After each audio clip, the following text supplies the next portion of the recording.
पक्ष र प्रतिपक्षको बीचमा अपवित्र गठबन्धन भनेर बनेको जो सरकार छ, यो सरकारका समर्थक जसले आफूलाई चाहिँ न्यायमूर्तिहरू ठान्नुहुन्छ, वकिल अधिवक्ता ठान्नुहुन्छ, उहाँहरूले चाहिँ वास्तवमा ल्याएको विषय यो बीचमा यति धेरै नै यो 1-2 महिना भित्रमा 2-4 महिना भित्रमा यति धेरै जात्रा गरियो नेपालमा, यो दुनियाँमा नभएको राजनीतिक रूपमा त धेरै नै एउटा दुनियाँमा नभएको नजिर काम, नकारात्मक नजिर काम गरिएको छ। यो यसभन्दा पहिले मैले राखिसकेको छु र त्यो स्पष्ट आइसकेको छ। जो परमादेशबाट सरकार बनाउने, जनादेशलाई अपमान गर्ने, जनादेशलाई कदर नगर्ने, जनादको विरुद्धमा परमादेशबाट सरकार बन्ने जो काम भयो, यो दुनियाँमा नभएको काम भएको छ। यो संविधान विरोधी काम, संविधानलाई धराशायी पार्ने र संविधानलाई अपमान गर्ने र संविधानलाई अस्वीकार गर्ने, संविधानको रक्षा भन्दा पनि संविधानलाई ध्वस्त गर्ने काम जो गरियो त्यो बेठिक। अर्को कुरा, पार्टी फुटाउनको लागि अध्यादेश जस्ता कामहरू जो गरियो, यो दुनियाँमा नभएका, यो चाहिँ वास्तवमा राजनीतिक पार्टी सम्बन्धी, दल सम्बन्धी, नीति नियम भन्दा बाहिर गएर जुन किसिमको काम गरियो, यो ज्यादै नै निकृष्ट काम भएकै थियो। र कार्यपालिका, न्यायपालिका र व्यवस्थापिका मध्ये व्यवस्थापिकालाई संसद ध्वस्त गरियो, परमादेश मार्फत, अध्यादेश मार्फत त्यो ध्वस्त गरियो। त्यसको अपमान गरेर त्यसलाई धराशायी पार्ने काम गरियो भने। अर्को कुरा के छ भन्नुहुन्छ भनेदेखि, जो कार्यपालिका छ, कार्यपालिकामा पनि कुनै एउटा सिस्टममा चलेको सत्ता पक्षका मान्छेहरू प्रतिपक्षसँग मिलेर सरकार बनाउने, त्यो महागठबन्धन बनाउने, सरकारको विरुद्धमा विपक्षहरूले गठबन्धन बनाउने, महागठबन्धन गराउने, सहकार्य गर्ने कुरा, एकता गर्ने कुरा, कार्यता गर्ने कुरा स्वाभाविक मानिन्छ। तर चाहिँ के छ भने विपक्षको विरुद्धमा सत्ता पक्षहरूले महागठबन्धन गर्ने, यस्तो प्रकारको जात्रा पनि यो देशमा, यो कार्यपालिकामा हामी देखिरहेका छौँ। अर्को हामीलाई सबैलाई जानकारी छ न्यायपालिका। अब रह्यो न्यायपालिका, न्यायपालिकामाथि पनि अहिले जे चाहे त्यो परमादेशको सन्दर्भमा, चाहे अध्यादेशको सन्दर्भमा, चाहे अन्य सन्दर्भमा प्रधान न्यायाधीश लगायतका न्यायमूर्तिहरूले सहकार्य गरेर निर्णय गरिएको छ, जसमा वकिलहरूको पनि त्यसमा सहमति छ। बार एसोसिएसनका वकिलहरूको पनि सहमति छ। उनीहरूको सहमतिमा चाहिँ यी कामहरू गरिएका छन्। जब त्यसको ती बदमाशीहरू गरिएको छ, गलत निर्णयहरू गरिएको थियो,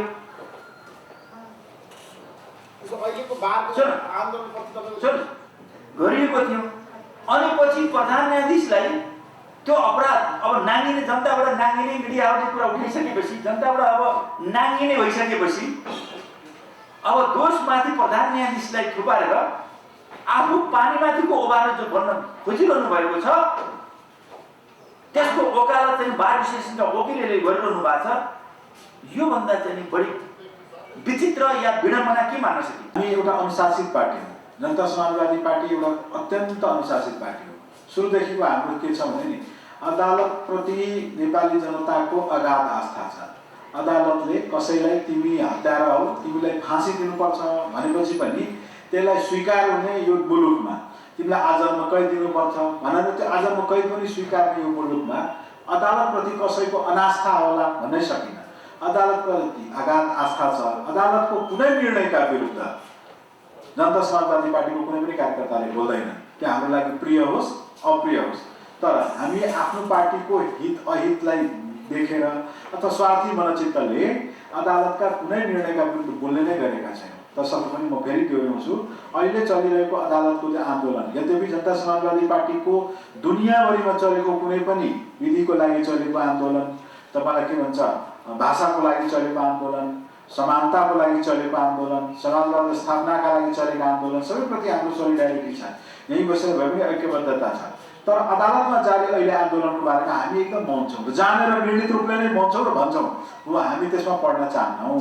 मलाई के लाग्दछ भने बार एसोसिएसनले जस्ता विद्वान अधिवक्ताहरूको एउटा थलो, तपाईँलाई श्रीमानहरू, त्यस्ता विद्वान श्रीमानहरू नै आन्दोलनको अङ्ग भएकोले त्यो आन्दोलनले छिट्टै निकास पाउला। तपाईँहरूले सोधे जस्तै अहिले प्रधान न्यायाधीशमाथि लगाइएको के आरोप छ भन्ने त प्रश्न छैन, सबै आरोप आफैमा कटाउ छ। तसर्थ फलानु नै आरोप हो भन्ने पनि तपाईँलाई ठाउँमा हिँड्न सकेको अवस्थामा त्यो एउटा गुप्त आन्दोलन जस्तै देखिरहेका छौँ हामीले। खैर त्यो आन्दोलनको विरुद्ध पनि केही बोल्नु छैन, त्यो आन्दोलनप्रति हाम्रो ऐक्यबद्धता या समर्थन गरेर भौतिक रूपले हामी उभिनेवाला पनि छैनौँ। र प्रधान न्यायाधीशमाथि महाभियोग लगाउनलाई पनि कमसे कम तपाईँलाई साधारण बहुमत महाभियोग प्रस्ताव दर्ता गर्न चाहिन्छ, पारित हुन त 2/3 नै चाहिन्छ। त्यति ल्याकर त्यति सङ्ख्याबल भएको पार्टी पनि जनता समाजवादी पार्टी होइन। हामी गठबन्धनमा आबद्ध छौँ। भोलि हाम्रो गठबन्धनले 5 दलीय गठबन्धनले नै केही निर्णय गर्यो भने अदालतको बारेमा त्यतिखेर हामी सोचौँला। तर अहिले जनता समाजवादी पार्टी यो आन्दोलनसँग आफूलाई छुट्याएर आफूलाई अलग्गै राखेको छ। न्यायाधीशको आन्दोलनलाई दल हो कि कसैले हो? बारको आन्दोलन, न्यायाधीशको आन्दोलन, अदालत ठप्प छ, अदालत सङ्कटमा छ। यसको समाधान के हो? सत्तारूढ गठबन्धनबाट मनिषी हुनुहुन्छ, प्रतिपक्षी दलको नेताको तर्फबाट प्रभाव हुन्छ, एमालेको चाहिँ प्रभावशाली हो। त्यसैले अब एमालेको महाधिवेशन हुँदैछ, त्यसको तयारी के छ? महाधिवेशनको प्रस्ताव ल्याउँछ नेपाल कम्युनिस्ट पार्टी एमालेको 10औं जो महाधिवेशन चितवनमा मङ्सिर 10, 11 र 12 गते हुँदैछ, त्यसको तयारी के हुँदैछ भनेर उहाँले जिज्ञासा राख्नु भएको छ। सायद यो मिडियाकर्मी साथीहरूलाई धेरै भनिरहनु पर्छ जस्तो लाग्दैन, धेरै कुरा आइसकेको छ। हामीले गत केही महिना अगाडि हामीले विधान अधिवेशन गरिसकेका छौँ। काठमाडौँको गोदावरी अथवा यस प्रदेशको गोदावरीमा हामीले विधान अधिवेशन गरेका छौँ, जुन विधान अधिवेशनले विधान सम्बन्धी र विचार राजनीति सम्बन्धी राजनीतिक प्रतिवेदन र सङ्गठन सम्बन्धी प्रतिवेदन सर्वसम्मतले पास भइसकेको छ। अब हाम्रो यो 10औं राष्ट्रिय महाधिवेशन नेतृत्व निर्माण सम्बन्धी अधिवेशन भन्दा पनि हुन्छ। मूल रूपमा त्यसको तयारीको रूपमा महाधिवेशन व्यवस्थापन समिति बनेको छ र थुप्रै त्यससँग सम्बन्धित समितिहरू बनेका छन् र अब 10 गते उद्घाटन हुन्छ र 11 र 12 गते बन्द सत्र हुन्छ र त्यसैभित्र निर्वाचन पनि हुन्छ र हामीले नयाँ नेतृत्वको निर्माण गर्छौँ। सायद केपी शर्मा ओलीजी सर्वसम्मत अध्यक्ष हुनुहुन्छ। त्यो विधान अधिवेशनले पनि करिब त्यो दिशातिर ओरिएन्टेसन दिइसकेको छ र हामी यसरी अगाडि बढ्दैछौँ र त्यो महाधिवेशनमा आउने प्रतिनिधिको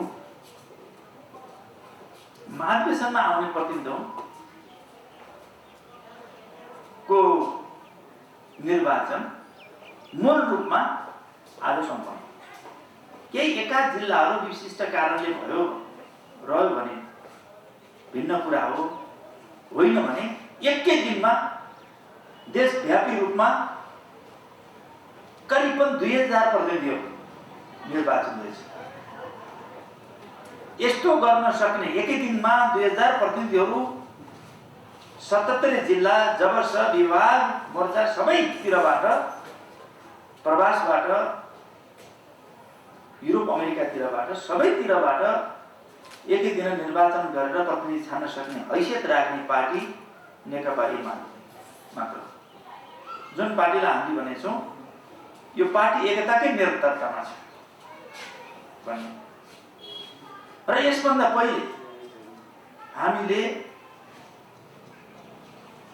सबै देशका सम्पूर्ण वडाहरू एकै दिन हामीले अधिवेशन सम्पन्न गरेका थियौँ।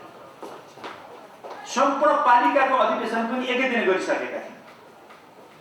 र यो तीव्र गतिमा नेकपा एमाले आफ्नो वैचारिक राजनीति र सांगठनिक काम र आन्तरिक कामहरू सम्पूर्ण रूपले यो 1-2 महिनाभित्रमा सम्पन्न गर्दैछ र यो 10औं राष्ट्रिय महाधिवेशन सम्पन्न गरिसकेपछि करिब हाम्रो आन्तरिक कामहरू सम्पन्न हुन्छ। त्यसपछि संगठन विस्तारको काममा हामी अगाडि बढ्छौँ र आगामी निर्वाचनमा पनि चाहे स्थानीय निर्वाचन होस्, चाहे प्रदेशको निर्वाचन होस्, चाहे केन्द्रको निर्वाचनलाई अब फोकस गरेर हामी त्यो दिशातिर अगाडि बढ्ने योजना छ। यी आन्तरिक कामहरू सम्पन्न गरिसकेपछि अब यो महाधिवेशनको सन्दर्भमा यही नै हो। अब यो महाअभियोगको कुरा गर्नु भएको छ। हामीले महाअभियोगतिर अलि सोचिरहेका छौँ। यो जुन गठबन्धन, यो अपवित्र गठबन्धन गर्ने सरकार पक्ष र प्रतिपक्षको बीचमा अपवित्र गठबन्धन गरेर बनेको जो सरकार छ, यो सरकारका समर्थक जसले आफूलाई चाहिँ न्यायमूर्तिहरू ठान्नुहुन्छ, वकिल अधिवक्ता ठान्नुहुन्छ, उहाँहरूले चाहिँ वास्तवमा ल्याएको विषय यो बीचमा यति धेरै नै यो 1-2 महिनाभित्रमा 2-4 महिनाभित्रमा यति धेरै जात्रा गरियो नेपालमा, यो दुनियाँमा नभएको राजनीतिक रूपमा त धेरै नै एउटा दुनियाँमा नभएको नजिर काम, नकारात्मक नजिर काम गरिएको छ। यो यसभन्दा पहिले मैले राखिसकेको छु र त्यो स्पष्ट आइसकेको छ। जो परमादेशबाट सरकार बनाउने, जनादेशलाई अपमान गर्ने, जनादेशलाई कदर नगर्ने, जनादको विरुद्धमा परमादेशबाट सरकार बन्ने जो काम भयो, यो दुनियाँमा नभएको काम भएको छ। यो संविधान विरोधी काम, संविधानलाई धराशायी पार्ने र संविधानलाई अपमान गर्ने र संविधानलाई अस्वीकार गर्ने, संविधानको रक्षा भन्दा पनि संविधानलाई ध्वस्त गर्ने काम जो गरियो त्यो बेठिबन्द। अर्को कुरा, पार्टी फुटाउनको लागि अध्यादेश जस्ता कामहरू जो गरियो, यो दुनियाँमा नभएका, यो चाहिँ वास्तवमा राजनीतिक पार्टी सम्बन्धी, दल सम्बन्धी नीति नियम भन्दा बाहिर गएर जुन किसिमको काम गरियो, यो ज्यादै नै निकृष्ट काम भएकै थियो। र कार्यपालिका, न्यायपालिका र व्यवस्थापिका मध्ये व्यवस्थापिकालाई संसद ध्वस्त गरियो, परमादेश मार्फत, अध्यादेश मार्फत त्यो ध्वस्त गरियो। त्यसको अपमान गरेर त्यसलाई धराशायी पार्ने काम गरियो भने। अर्को कुरा के छ भन्नुहुन्छ भनेदेखि जो कार्यपालिका छ, कार्यपालिकामा पनि कुनै एउटा सिस्टममा चलाइए सत्ता पक्षका मान्छेहरू प्रतिपक्षसँग मिलेर सरकार बनाउने, त्यो महागठबन्धन बनाउने, सरकारको विरुद्धमा विपक्षहरूले गठबन्धन बनाउने, महागठबन्धन गराउने, सहकार्य गर्ने कुरा, एकता गर्ने कुरा, कार्यता गर्ने कुरा स्वाभाविक मानिन्छ। तर चाहिँ के छ भने विपक्षको विरुद्धमा सत्ता पक्षहरूले महागठबन्धन गर्ने, यस्तो प्रकारको जात्रा पनि यो देशमा, यो कार्यपालिकामा हामी देखिरहेका छौँ। अर्को हामीलाई सबैलाई जानकारी छ न्यायपालिका। अब रह्यो न्यायपालिका। न्यायपालिकामाथि पनि अहिले जे चाहे त्यो परमादेशको सन्दर्भमा चाहे अध्यादेशको सन्दर्भमा चाहे अन्य सन्दर्भमा प्रधान न्यायाधीश लगायतका न्यायमूर्तिहरूले सहकार गरेर निर्णय गरिएको छ, जसमा वकिलहरूको पनि त्यसमा सहमति छ। बार एसोसिएसनका वकिलहरूको पनि सहमति छ। उनीहरूको सहमतिमा चाहिँ यी कामहरू गरिएका छन्। जब त्यसको ती बदमासीहरू गरिएको छ, गलत निर्णयहरू गरिएको थियो, अहिलेको बारको सुन आन्दोलनप्रति तपाईँको गरिएको थियो, अनि पछि प्रधान न्यायाधीशलाई त्यो अपराध अब नाङ्गिने, जनताबाट नाङ्गिने, मिडियाहरूले कुरा उठाइसकेपछि, जनताबाट अब नाङ्गिने भइसकेपछि अब दोषमाथि प्रधान न्यायाधीशलाई थुपारेर आफू पानीमाथिको ओभानो जो बन्न खोजिरहनु भएको छ, त्यसको वकालत चाहिँ बार एसोसिएसनका वकिलले गरिरहनु भएको छ। योभन्दा चाहिँ बढी विचित्र या विडम्बना के मान्न सकिन्छ? यदि गरेका हुन् भने जे निर्णय गरेका थिए त्यो निर्णय त सहमति लिएर सबै चाहिँ न्यायमूर्तिले गरेका थिए। जसले गरेका थिए सबैले चाहिँ कारबाही भोग्न पर्यो नि, राजीनामा दिन पर्यो, कारबाही भोग्न पर्यो, या सरकार पक्षले त्यसलाई चाहिँ महाअभियोग लाउने हो भने लाउनु पर्यो। यो सरकारको जिम्मेवारी हो। यो महागठबन्धनवालाहरूको चाहिँ योजना अनुसार चलेको काम हो। अनि बदनाम भनी चाहिँ एउटा व्यक्तिमाथि थुपारेर आफू चोक यसोमा त मैले प्रधान न्यायाधीशले गल्ती गर्नु भएन भन्दैन म। उहाँको अध्ययन होला, अनुसन्धान होला, तर सरसर्ती हेर्दाखेरि त्यो जिम्मेवारी सबैले लिनुपर्ने हुन्छ। यदि गलत होइन भने सबैले फुका पाउनु पर्यो, गलत हो भने सबैले जिम्मेवारी लिनुपर्ने हुन्छ। यसको गम्भीर अनुसन्धान गर्न पर्दैन। गलत त गरेकै थिए भन्ने कुरा त हामीलाई पनि थाहा छ, त्यसको जिम्मेवारी सबैले लिन पर्दैन। कारबाही सबैलाई हुनु, राजीनामा सबैले दिनु पर्दैन। अनि पछि जुन प्रकारको न्यायाधीशले चाहिँ न्यायमूर्तिहरू चाहिँ हातपात गर्ने, न्यायालय वकिलहरूले न्यायालय घेर्ने, बेन्च बहिष्कार गर्ने, अनि पछि सर्वोच्च अदालत घेराबन्दी गर्ने, बन्द गराउने, जनताका दैनिक कामहरू यति धेरै मुद्दाहरू पेन्डिङमा बसिरहेका छन्, ती कामहरू गर्न पर्दैन? यसमा उनीहरू जिम्मेवार हुनु पर्दैन? के एउटा चाहिँ प्रधान न्यायाधीशलाई चाहिँ कारबाही गरेर यो समस्याको समाधान हुन्छ? उनीहरू चाहिँ पानीमाथिको ओभानो बन्न सक्छन्? यो एउटा क्वेसन छ। यो सरकारवादी पार्टीहरूले यो बुझ्नुपर्ने कुरा हो। त्यसकारण हामीले त प्रतिपक्षको नाताले यो सबै कमी कमजोरीहरू यथार्थहरू देखाइदिने कुरा हो। यसमा हाम्रा केही कमी कमजोरी छन्, हामीले कोही गलत मूल्याङ्कन गरेका छौँ अथवा पक्षपात गरेका छौँ, आग्रह पूर्वाको दृष्टिकोणले हेरेका छौँ भन्न सकिन्छ। हामीलाई भन्न सक्नुहुन्छ तपाईँ, ऋषिजीले भन्न सक्नुहुन्छ। हामीले कुनै चाहिँ आग्रह पूर्वाग्रह राखेर भनेका छौँ, कसैको पक्ष लिने, कसैले चाहिँ गल्तीको पक्ष लिने, सही कुरा विरोध गर्ने गरेका छ भने हामी छलफल गरौँ।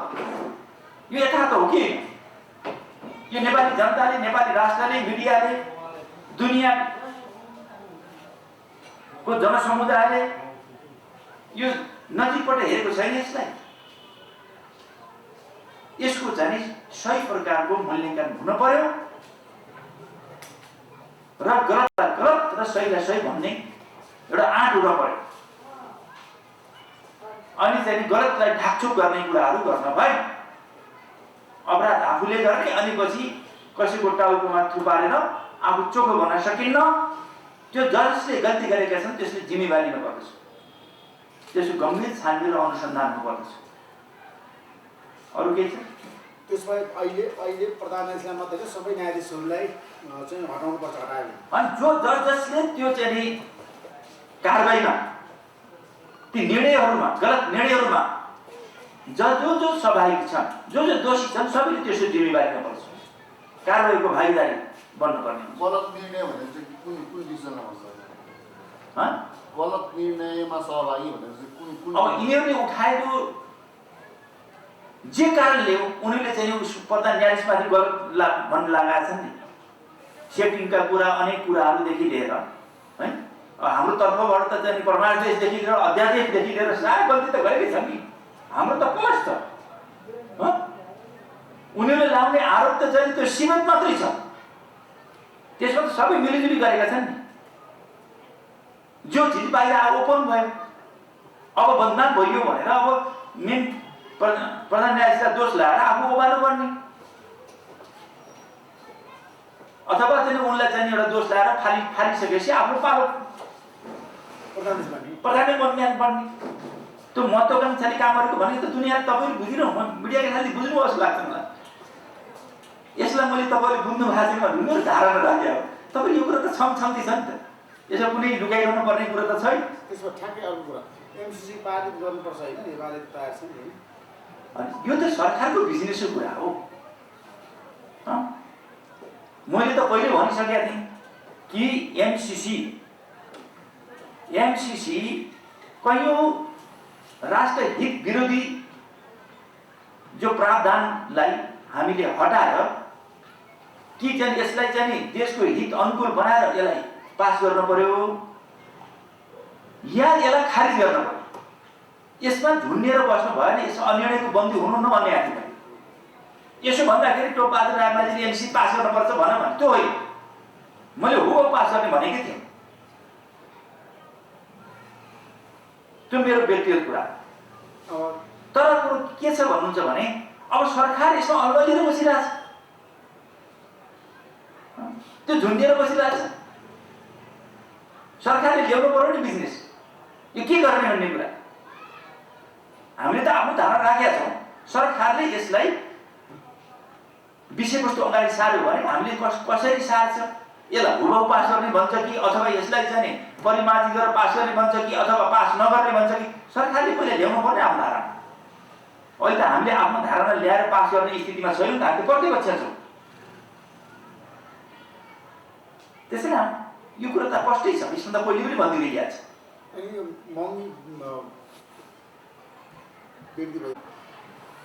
यो त सुरुदेखि यो चाहिँ कुनै चाहिँ यो देशको विकास र समृद्धि गर्न आएको सरकारै हो। यो त जनतामाथि चाहिँ पुरै महँगी थुपार्ने, जनतामाथि चाहिँ पुरै चाहिँ अब अन्य अत्याचार गर्ने, विकास र समृद्धिको कुनै अहिले नाम कुनै छ? विकास र समृद्धिको विषयमा कुनै चर्चा छ यहाँ? छैन। कि महँगीको विषयमा चर्चा छ कि भ्रष्टाचारको विषयमा चर्चा छ कि अब सर्वोच्च अदालतलाई एउटा सर्वोच्च अदालतलाई कसरी खारिज गर्ने? अब सर्वोच्च अदालत खारिज गरियो भने सरकार त अब कठपुतली सरकार, त्यो चाहिँ महागठबन्धनको सरकार, त्यो नौटङ्की सरकार त बनेकै छ। अब संसदलाई त चाहिँ बाइपास गरिहाल्यो परमादेश मार्फत। अब बाँकी एउटा चाहिँ के थियो भन्नुहुन्छ भने न्यायालय थियो, त्यसलाई पनि ध्वस्त पार्नको लागि सरकार गइरहेछ। के भन्नु? हामीले ल्याएका उपलब्धि, हामीले ल्याएको संविधान, जनताका अधिकारहरूलाई ध्वस्त पार्नको लागि षड्यन्त्र गरिरहेछ। सरकार मतियारको रूपमा काम गरिरहेछ। यी सबै घटनाक्रमले के बताउँछ? पहिला हामी सरकारमा हुँदा, हामी सरकार पक्षमा हुँदा त्यो दोष लगाइयो। आखिर सत्य कुरा त चाहिँ सत्य नै देखियो नि त, उजागर भयो नि त। कसले बदमासी गरिरहेछ भन्ने कुरा। त्यसकारणले यो कुरा त चाहिँ दिनको घाम जति दिन बित्दै जान्छन् यो राष्ट्र र जनताले दुःख पाउने हो।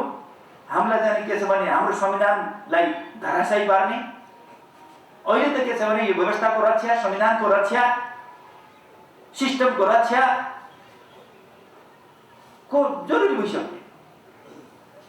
यो त जनताका महँगीको कुरा र विकासको कुरा त छोडिदिनुहोस्, यो त सिस्टमको रक्षा। यो सिस्टमलाई कसरी बचाउने, संविधानलाई कसरी बचाउने, यो व्यवस्थालाई कसरी बचाउने भन्नेतिर गइरहेछ। यो व्यवस्थालाई पनि ध्वस्त पार्ने, यो सिस्टमलाई पनि ध्वस्त पार्ने र संविधानलाई पनि ध्वस्त पार्ने दिशातिर यो सरकारले काम अगाडि बढाइरहेछ।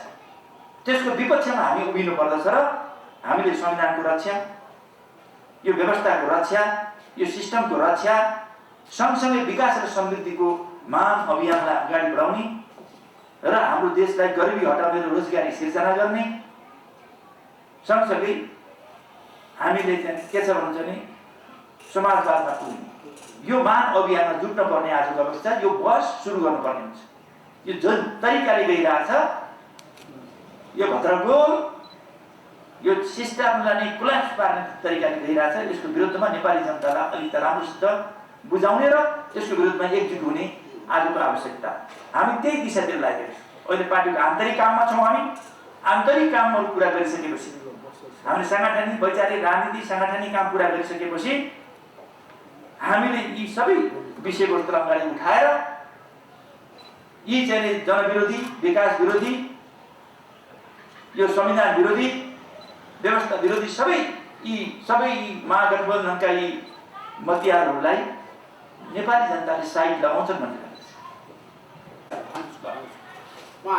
तर संसदमा हाम्रो हैसियत त्यो बहादुरजीले त के भन्नुभयो नि सरकारको विषय हो, तर सरकारको विषय होइन। सरकारले त एमसीसी को बारेमा एक प्रकारको एउटा सम्झौता गरियो, संसदको विषय हो, संसदको 2 तिहाईबाट पारित हुने विषय हो। तसर्थ संसदको विषय भएपछि संसदको प्रत्येक सदस्यको दायित्व हुन्छ, संसदमा प्रतिनिधित्व गर्ने प्रत्येक पार्टीको दायित्व हुन्छ। तसर्थ टो बहादुरजीले भने जस्तै यो सरकार मात्रको विषय होइन, यो संसदकै विषय हो। संसदकै विषय भएकोले हामीले राम्ररी अध्ययन गरिरहेका छौँ। संसदमा हाम्रो हैसियत भनेको जब 20-25 सांसदको हैसियत छ। हामी 24-25 जना सांसदले गरेको निर्णय नै एमसीसीको बारेमा अन्तिम निर्णय हुनै सक्दैन। तर हामीले एमसीसीलाई सकारात्मक रूपमा लिएका छौँ। हामी अध्ययनको क्रममा छौँ। जनता समाजवादी पार्टीले राम्ररी त्यसलाई अवलोकन गरिरहेको छ र राष्ट्र विरोधी त्यसमा कुनै अहिलेसम्म हामीले भेटेका छैनौँ। बजारमा आएका हल्लाहरू चाहिँ अमेरिकी सैनिक नै नेपालमा आउला, नेपालमाथि राज गर्न थाल्ला भन्ने जस्ता कुराहरू एकदम किमार्थ व्यर्थ हुन्, गलत हुन् जस्तो हामीलाई लागेको छ। अहिलेसम्मको प्रावधान बडो प्रयास पश्चात धेरै मुलुकले एप्लाई गरेपछि त्यसमध्ये नेपालले त्यो एमसीसी को एउटा अनुदान हामी पाइरहेका छौँ। त्यो अनुदानका केही शर्तहरू त हुन्छन् नै। त्यो त मलाई अमेरिका देशले हामीलाई सहानुभूतिपूर्वक दिएको, त्यसलाई हामीले सामान्य यसो हेर्दा प्रथम पटाक्षमा हेर्दा स्वीकार गर्नुपर्छ भन्ने जस्तो लाग्छ। यद्यपि त्यसको बारेमा अन्तिम निर्णय बिस्तारै हाम्रो पार्टीले गर्दै जानेछ। सबभन्दा महत्त्वपूर्ण कुरो उठाउनु भएको थियो अदालतको विषय। हामी एउटा अनुशासित पार्टी हो। जनता समाजवादी पार्टी एउटा अत्यन्त अनुशासित पार्टी हो। सुरुदेखिको हाम्रो के छ भने नि अदालतप्रति नेपाली जनताको अगाध आस्था छ। अदालतले कसैलाई तिमी हत्यारा हो, तिमीलाई फाँसी दिनुपर्छ भनेपछि पनि त्यसलाई स्वीकार हुने यो मुलुकमा, तिमीलाई आजन्म कैद दिनुपर्छ भनेर त्यो आजन्म कैद पनि स्वीकार्ने यो मुलुकमा अदालतप्रति कसैको अनास्था होला भन्नै सकिन। अदालतप्रति अगाध आस्था छ। अदालतको कुनै निर्णयका विरुद्ध जनता समाजवादी पार्टीको कुनै पनि कार्यकर्ताले बोल्दैन, त्यो हाम्रो लागि प्रिय होस् अप्रिय होस्। तर हामी आफ्नो पार्टीको हित अहितलाई देखेर अथवा स्वार्थी मनचित्तले अदालतका कुनै निर्णयका विरुद्ध बोल्ने नै गरेका छैनौँ। तसर्थ पनि म फेरि दोहोऱ्याउँछु, अहिले चलिरहेको अदालतको चाहिँ आन्दोलन, यद्यपि जनता समाजवादी पार्टीको दुनियाँभरिमा चलेको कुनै पनि विधिको लागि चलेको आन्दोलन, तपाईँलाई के भन्छ भाषाको लागि चलेको आन्दोलन, समानताको लागि चलेको आन्दोलन, समाजवाद स्थापनाका लागि चलेको आन्दोलन, सबैप्रति हाम्रो सोलिडारिटी छ। यहीँ बसेर भए पनि ऐक्यबद्धता छ। तर अदालतमा जारी अहिले आन्दोलनको बारेमा हामी एकदम मौन छौँ र जानेर निर्णित रूपले नै मौन छौँ र भन्छौँ हो हामी त्यसमा पढ्न चाहन्नौँ। मलाई के लाग्दछ भने बाल सुशीलले जस्ता विद्वान अधिवक्ताहरूको एउटा थलो, तपाईँलाई श्रीमानहरू त्यस्ता विद्वान श्रीमानहरू नै आन्दोलनको अङ्ग भएकोले त्यो आन्दोलनले छिट्टै निकास पाउला, छिट्टै निकास पाउला। तपाईँहरूले सोधे जस्तै अहिले प्रधान न्यायाधीशमाथि लगाइएको के आरोप छ भन्ने त प्रश्न छैन, सबै आरोप आफैमा कटाउ छ। तसर्थ फलानु नै आरोप हो भन्ने पनि तपाईँलाई ठाउँमा हिँड्न सकेको अवस्थामा त्यो एउटा गुप्त आन्दोलन जस्तै देखिरहेका छौँ हामीले। खैर त्यो आन्दोलनको विरुद्ध पनि केही बोल्नु छैन। त्यो आन्दोलनप्रति हाम्रो ऐक्यबद्धता या समर्थन गरेर भौतिक रूपले हामी उभिनेवाला पनि छैनौँ र प्रधान न्यायाधीशमाथि महाभियोग लगाउनलाई पनि कमसे कम तपाईँलाई साधारण बहुमत महाभियोग प्रस्ताव दर्ता गर्न चाहिन्छ। पारित हुन त 2 तिहाई नै चाहिन्छ। त्यति ल्याकत त्यति सङ्ख्याबल भएको पार्टी पनि जनता समाजवादी पार्टी होइन। हामी गठबन्धनमा आबद्ध छौँ। भोलि हाम्रो गठबन्धनले 5 दलीय गठबन्धनले नै केही निर्णय गर्यो भने अदालतको बारेमा त्यतिखेर हामी सोचौँला। तर अहिले जनता समाजवादी पार्टी यो आन्दोलनसँग आफूलाई छुट्याएर आफूलाई अलग्गै राखेको छ, अरू केही त छैन। त्यसो भए ठ्याक्कै के भन्नुहोस् भने जनता समाजवादी पार्टी मात्र होइन, हामीलाई नानीदेखि लागेको बानी मैले फेरि रिपिट गरेँ। अदालतको बारेमा अन्य विषयमा पनि राजनीतिक दलले बोल्नु हुँदैन भन्ने अनुशासित पार्टी हो। हामी पहिला पनि अदालतले गरेका कुनै पनि निर्णयको पक्ष विपक्षमा बोलेका थिएनौँ। अदालतको अवमानना गर्नु हुँदैन भन्ने हामी अनुशासनमा हुर्किए बढेका पार्टी हौँ। तसर्थ पनि मैले फेरि भने अदालतमा जारी आन्दोलन विद्वान तपाईँलाई अधिवक्ताहरूको एउटा संस्था नेपाल बार एसोसिएसनले गर्दैछ, विद्वान श्रीमानहरूले गर्दै हुनुहुन्छ। तसर्थ उहाँहरूले छिट्टै टुङ्ग्याउनु होला र टुङ्ग्याएर अहिले जुन तपाईँलाई न्याय पाउन बाधित भएर बसेको छ नेपाली जनता, त्यो छिटोभन्दा छिटो न्याय सम्पादनमा टेवा पुर्याउँछ जस्तो छ। जनता समाजवादी पार्टी अदालतको विरुद्ध अथवा पक्षमा पहिले पनि नबोलेकोले अहिले पनि बोल्दैन, भविष्यमा पनि बोल्दैन। अनि जसपाले चाहिँ के सोच्छ, न्यायालयमा भ्रष्टाचार विसङ्गति छ भन्ने एकदम चर्को आगो उठिरहेको छ, जसपा के छ धारणा? त्यस्तो तथ्य नभेटुन्जेलसम्म जनता समाजवादी पार्टीले त्यस्तो कुनै धारणा बनाउँदैन। अहिले उहाँहरूले गरेको आन्दोलनमा बोलेका भाषणहरूमा साँच्चै एकअर्काहरूमाथि भ्रष्टाचारको पनि आरोप लगाउँदै हुनुहुन्छ। हामी श्रवण गरिरहेका छौँ, आनन्दित भइरहेका छौँ, त्यति मात्र हो। तथ्य नभेटुन्जेलसम्म हामी हचुवाका बलमा होइन उनी त भ्रष्ट हुनु, उनी त चोर हुन् भनेर भन्ने पक्षमा छैन। अदालतप्रति जसपामा हुन्छ। धन्यवाद। Thank you so much. Thank you.